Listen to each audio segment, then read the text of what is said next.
must be stupid to lose money investing. So all the people who are not here, they are all over there in around right? They are the smart people, because only the stupid people need to know why you are losing money investing, right? Because you are making money, you don't need to know, right? Okay. Now, a lot of people ask me, how come your topic is called you must be stupid to lose money investing? There is some history to this, so I tell you a story first. I was hosting a money radio show every Tuesday morning for more than 3 years. So practically every week, people will call, SMS. We were getting like 200-300 calls or SMS during the 1 hour show every week. And a lot of the calls and SMS, they all talk about, hey, I invest, how come I lose money? People say they invest, didn't make money after 10 years, didn't make money after 20 years. In fact, I'll tell you why practically there's one stock that most Singaporeans own, never make money for 20 years already, no? But I will give you the name of the stock. Some of you will know already. Okay. So, and then you have people who call the radio show, the listener will say, hey, I lost $2.5 million. This was in 2008. Didn't get a single cent back, you know.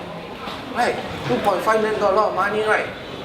So, because of all this, I kind of try to figure out how to help all these listeners. So I developed what we call Idiot's Investing Guide. Idiot's Investing Guide translate means you must be stupid to lose money investing. Because if you understand, right, how to invest, it's almost impossible to lose money investing. Something must be wrong. But first, let me get back to tell you. Anybody know or not? Which stock in Singapore, after 20 years, the price is still below the IPO price in 1993. Almost, if you say which stock, the most Singaporeans own this stock, this is the one. The answer is, start with S. Singtel. You know Singtel? 1993 IPO, $3.61, right?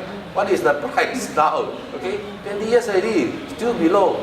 So, I have met a lot of people, hey, I invest, didn't make money, lost all the money, or the investment in coma, you know. Now, there's one stock, I wouldn't mention the name, $60 over, then dropped to $2. Then now, you know, it's below $10. Another coma situation, right? You'll be surprised, if you look at history, every 100 stocks or so, over every 100 years, about 30 of them will disappear. No? Either they go bust, or they get delisted, or they get taken to private or whatever. Okay, so these are all the issues that we had on the radio show. So we developed this program. You heard earlier, there's some strange noise going on here. TV, is it? Okay. You heard earlier, I'm past president of the Society of Financial Service Professionals. Every Tuesday morning, we are at the official assignee doing financial counseling for bankrupts. Every week, there are about 30 over new bankrupts. Like you, they will all be seated there because it's a compulsory briefing. Every week, 30 over bankrupts. So 1 year, 2,000 over. You know how many people I've met? I've been volunteering to do financial counseling for 10 over years. You know how many people I've met who go bankrupt because of investing? Too many, okay? Hundreds, if not more than 1,000. So why is it that people lose money investing? You know, it's no fun doing financial counseling. You know why? People come, they talk, sure cry one, no? Some before you start talking already cry. Why? Because bankrupt, nothing left. Then they say, oh, wife run away lah, the son tried to jump down lah. Okay, right. So we developed this Idiot's Investing Guide so that we have less work to do in financial counseling. So people will not, you know, people go bankrupt for various reasons, right? But for people who go bankrupt because of investing, they really must be stupid, because it should not happen at all.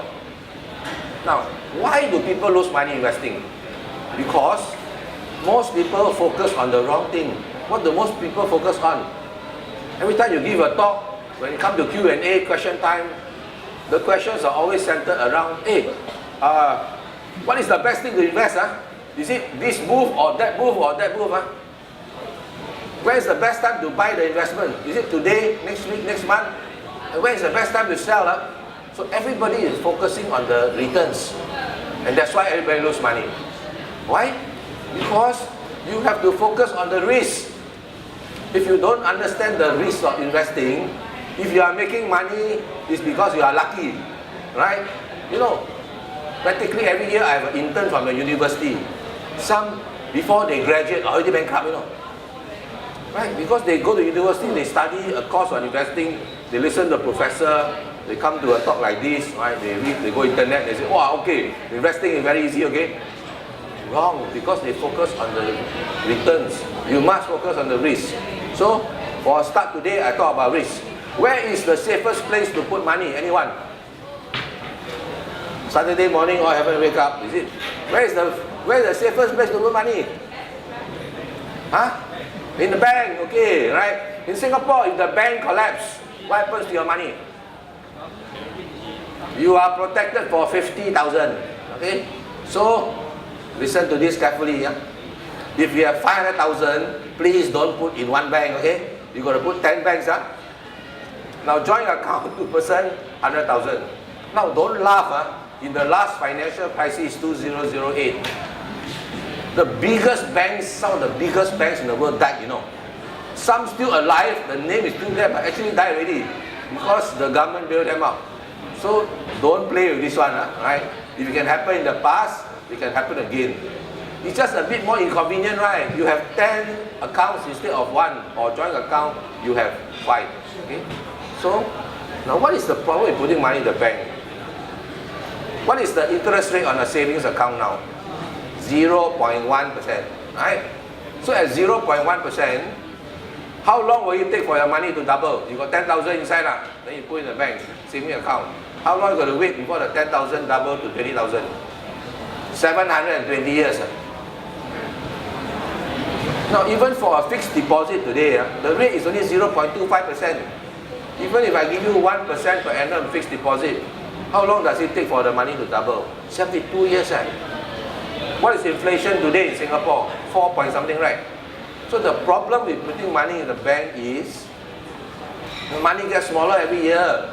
You are losing money, right? So that is the risk, the bigger risk than the 50,000 per bank. You can settle that one, but this one, the inflation risk, the money is very smaller. Everybody suffers. So far, you heard about where's the safest place to put money. Where is the most dangerous place to put money? The most dangerous place to put money are investments that we call unregulated investments in Singapore. What are unregulated investments? You mean got such thing as regulated and unregulated? Unregulated investments means the Monetary Authority of Singapore, MAS, do not regulate these investments. What does that mean? What they sell to you, how they sell to you, who sells it to you, what kind of contract they give you, nobody cares, nobody regulates. So you're on your own. If something goes wrong, you have to go and sue the company, or you report to the Police Commercial Affairs Department if there is fraud. Now, but although it's unregulated, MAS website actually has a investor alert list. If they feel that some of this company has a problem, they put the company's name there, no?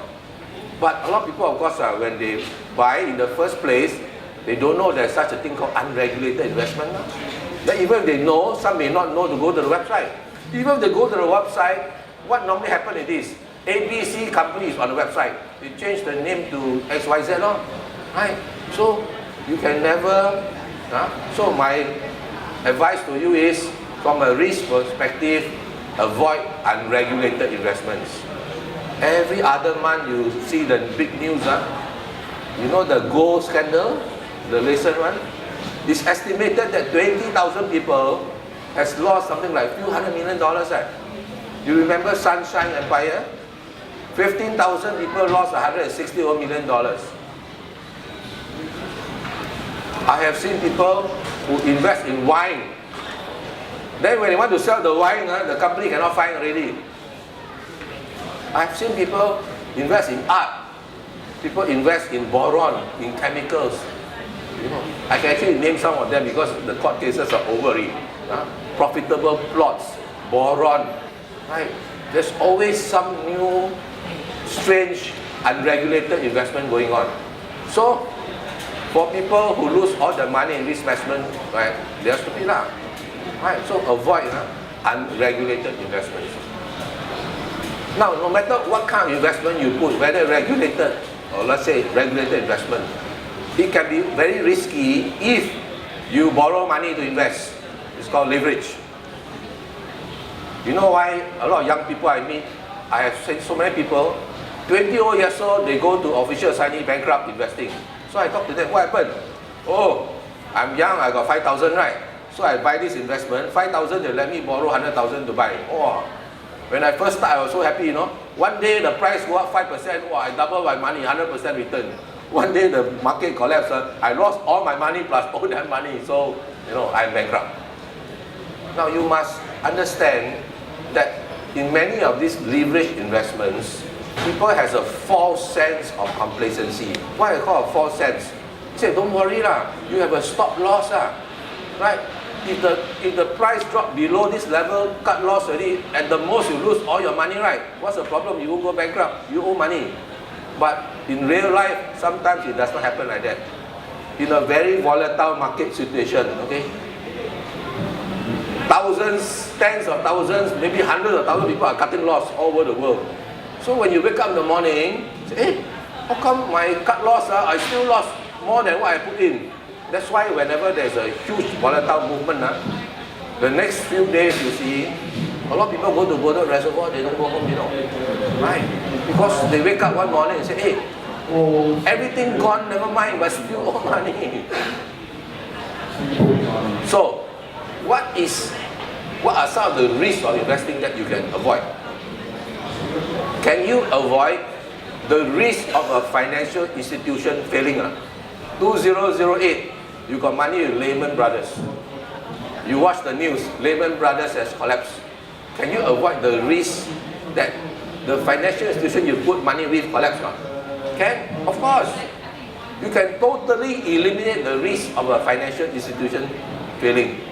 And yet, practically everybody I talk to, nobody seems to know this. This is the most basic, the most fundamental thing you must know, right? If a financial institution fails, and you saw in the last financial crisis, the biggest ones in the world can fail. So you avoid, you must ask, is this an investment that is under a category, this category called investments held in trust? So back to the 2008 example, right? Lehman Brothers. Lehman Brothers died. You got money in Lehman Brothers, gone. You got money in the Lehman Brothers structured product, gone. Whatever kind of investment you invest in Lehman Brothers, total loss. But you have money, say, in the Lehman Brothers Unit Trust. Money is safe. Why? This is one category in Singapore where the money is held by a third-party custodian. The money is there. No implications at all if the financial institution collapse. Next example of investments held in trust generally. ILPs, investment-linked products. Same, they are all investment funds.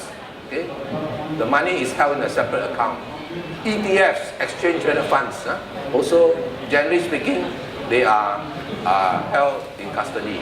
Now, when you talk about ETFs, I should warn you that if you are investing in ETFs, even though they are generally investments held in trust, my view is that you must be very careful if you are investing in ETFs that are what we call synthetic ETFs.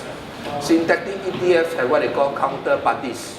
Now recently, they have an MF global collapse, right? Account frozen, money cannot get back, now say can get back, don't get all the money back. So all these are counterparty problems. Let me explain a bit what you mean by counterparty. Some investments are not real, they are invented by men, right?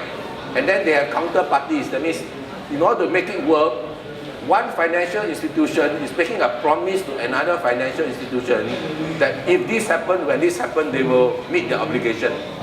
Now, so far so good, right? But there are so many counterparties going on, like the MF Global case has demonstrated. There may come a day where some of them start failing, then, you know, imagine I'm a financial institution, I give